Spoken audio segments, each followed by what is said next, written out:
Shark Whitebeard here at Shark's Tavern making another video. Today's video is going to be about the musket and the bayonet.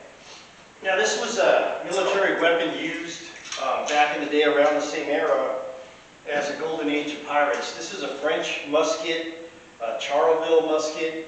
That's what it was called. The contemporary, the English would have been the Brown Bess musket. I opted to have this one because it's a little more ornate, a little more fancier. What I've read and stuff, they said it was actually a better weapon.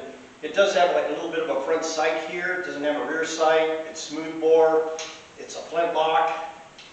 And it's a pretty good size, hefty weapon. The thing about these were, they were designed for military use totally.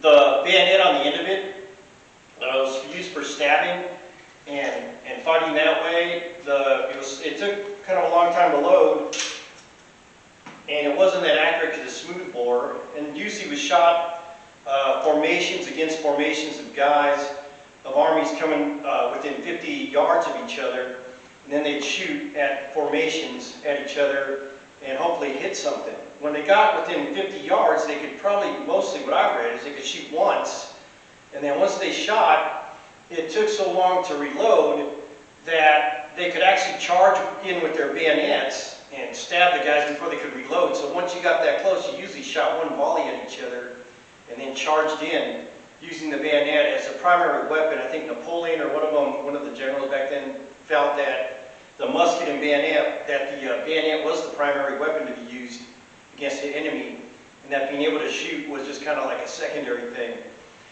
What they would use to expedite the procedure is a lot of times you had paper cartridges, and they would have them, in a pouch right here. They loaded them probably that night before, and you pull a paper cartridge rolled up with powder and the ball, and what you do is you bite the end off, and you prime the pan with a little bit of powder, close it, put it on half cock so it's safe, and then pour the rest of it down the muzzle, and then wad up the paper with the ball and shove it down here and ramrod it in so the paper would be the wadding to hold it down. And then you could pick it up and shoot it when they gave you the time to fire. And then they would usually be so close to the enemy, what I read is they usually charge in and fight with the bayonets.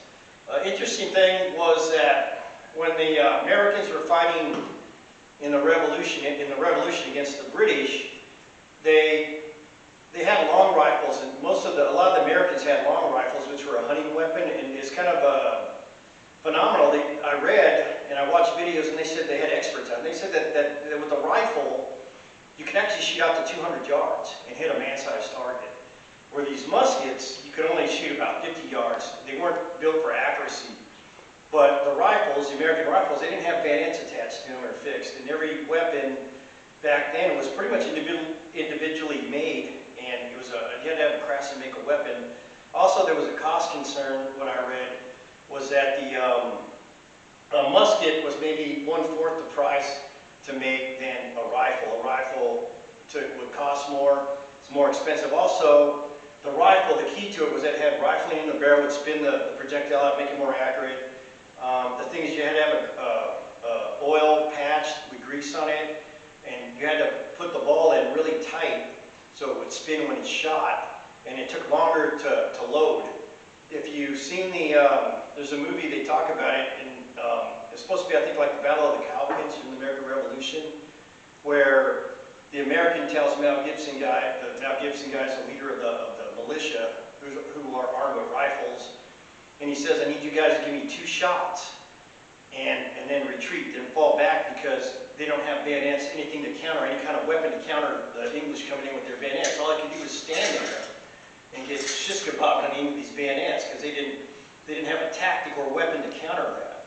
So basically, shoot twice and then get out of there. And then he had his own trained bayonet guys with the American Revolution, the army guys, the regular military, who would hold off the English so it wouldn't be a rout. And these guys would fall back a couple hundred yards, reload again, and give them 2 more shots.